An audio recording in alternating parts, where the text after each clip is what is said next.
Hello, everyone. My name is Blaire G. Hervey. I'm the corporate strategist for PDX Women of Color. I've been invited on behalf of the Vancouver, Washington NAACP to interview award-winning personal and executive coach, author, national and international presenter, facilitator, and educator, Dr. Debra Debi Jenkins. So thank you for being here. I You're appreciate you. welcome. You are most welcome. It is a lovely day already, and it's even better speaking with you this morning. Thank you. Thank you. Now, now this month we'll be diving into health sessions, discussions focused on trauma specifically. Now, with expertise in developmental liberation and transformational psychology within this context of DEI, or what we know, of course, as diversity, equity, inclusion, talk to me about your experience and how your business Share the Flame ignites and inspires growth as it pertains to trauma. Sure. So my business kind of evolved Well, I say accidentally because it started as a hobby. People just saying, Okay. can you coach me? Can you talk to me? Or people who talk to me somewhere, like at a conference or something, they'll go, oh, you're a coach. Can you coach me? Can you talk? And then it was my tax person actually that said, you cannot legally keep calling this a hobby. This is just not a Right. hobby anymore. Exactly. It's time consuming. It's time that you own the fact that this is a business. And so I did. But I didn't do that until 3 years ago. But I've never really had to advertise. It's been mostly word of mouth, and Okay. it does very well, just word of mouth.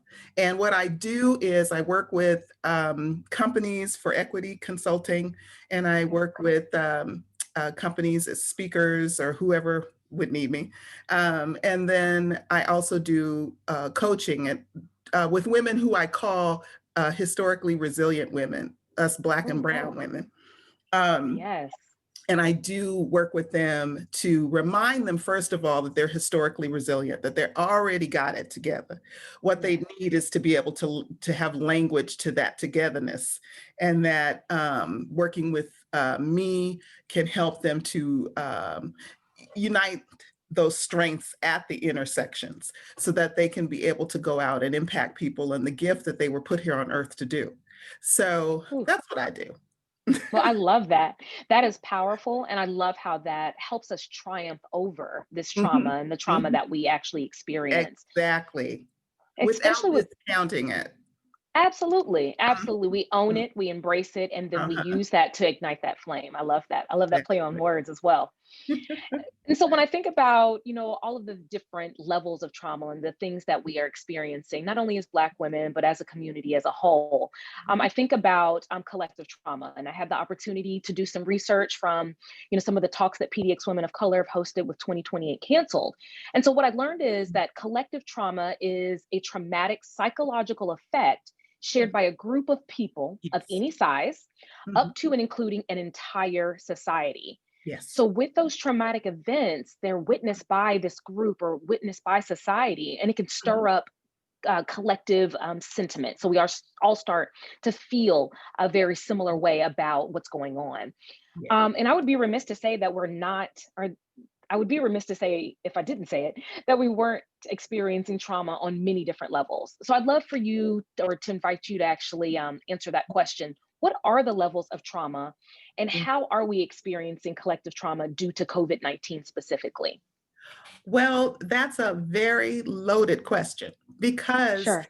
trauma it depends on the lens. For example, my husband is a clinical psychotherapist.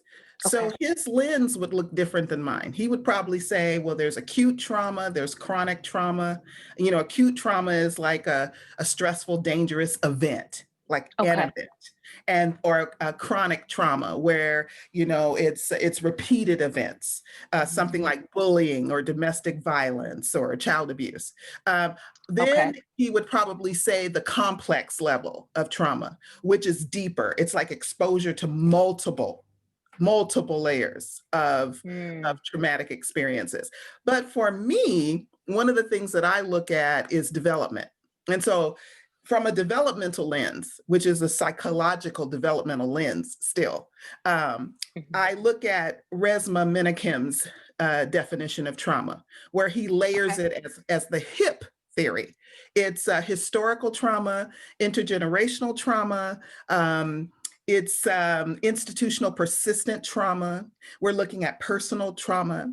I can also look at it from another lens, a socio-ecological lens, a Uri Brofenbrenner lens of Okay.